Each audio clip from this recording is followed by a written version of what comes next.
आप देख रहे हैं प्रवासी संदेश।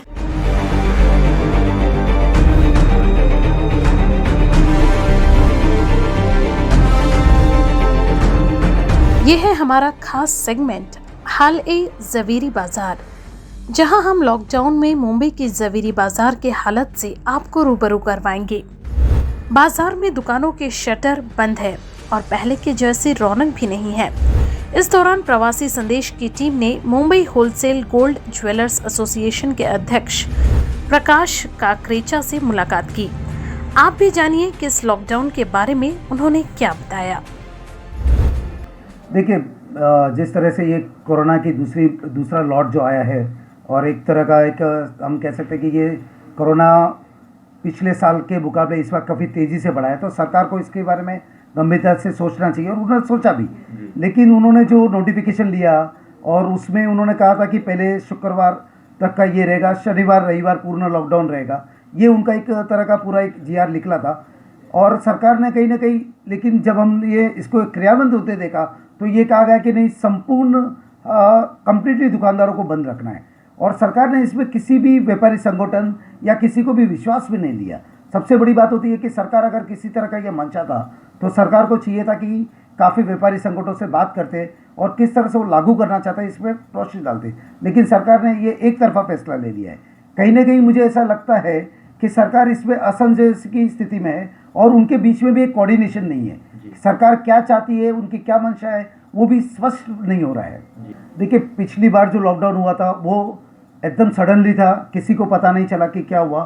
फिर भी व्यापारियों ने काफ़ी कुछ सहन करते हुए अपने कर्मचारियों का ध्यान रखा था, अपने कारीगर बंधु का ध्यान रखा था। और अगर आप देखेंगे तो काफ़ी कारीगर हमारे व्यवसाय जो ज्वेलरी व्यवसाय का है वो काफ़ी कारीगर बंगाल चले गए थे।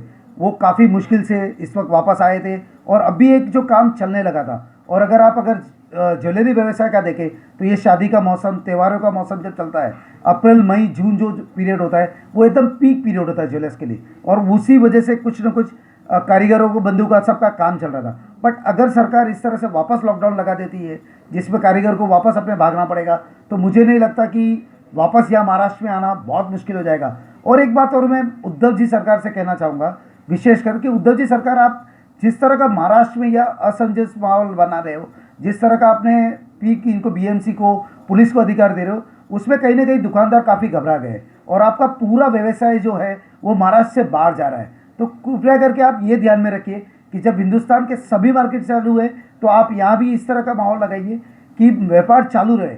इसको सुव्यवस्थित ढंग से करना है हमको। पूरा कोविड का जो प्रोटोकॉल है उसको फॉलो करते हुए काम करना है। आप ये बिल्कुल सही है कि कोविड का प्रोटोकॉल फॉलो कीजिए, क्योंकि अगर आप देखेंगे तो आज ट्रेन चालू है, लोकल ट्रेन चालू है, बसेस चालू है, सारा यातायात के साधन चालू है, काफ़ी कार्यालय चालू है। तो उसमें सिर्फ एक ये छोटे मोटे दुकानदारों को बंद रखना ये समझ के परे है सर। देखिए, हमारा एसोसिएशन ने जिस दिन ये हुआ उसी दिन हमने मंगलवार के दिन उद्धव जी सरकार को एक ज्ञापन दे दिया है।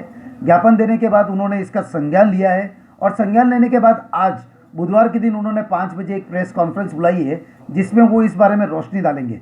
लेकिन हम तो बिल्कुल उद्धव जी सरकार से गुजारिश करेंगे कि आप व्यापारी संगठनों का भी ध्यान रखें, उन्हें छूट दे, सोमवार से शुक्रवार तक वो व्यापार कर सके, समय के अंदर उनको बांध सके। आप किस समय, इस समय के अंदर करना है, कोविड प्रोटोकॉल को पूरा फॉलो कीजिए और व्यापार कीजिए, यही हम मांग कर सकते हैं। नहीं, हम सरकार का कोविड के टाइम पे है तो हम ऐसा नहीं कहेंगे कि एजिटेशन करना चाहिए, वो नहीं हो, लेकिन हम ज़रूर इसका विरोध करेंगे। क्योंकि आप एक बात समझिए कि अगर व्यापारी के पास कोई आमदनी का साधन नहीं होगा तो वो अपने साथ, हर एक छोटा दुकानदार जो होता है उनके यहाँ 10 परिवार पलते हैं। ये एक बात को आप समझिए कि हर दुकानदार के अंदर 10 परिवार आज इसके साथ पलते हैं। और आज महाराष्ट्र की बात करें तो 43 लाख के लगभग रिटेल शॉप है।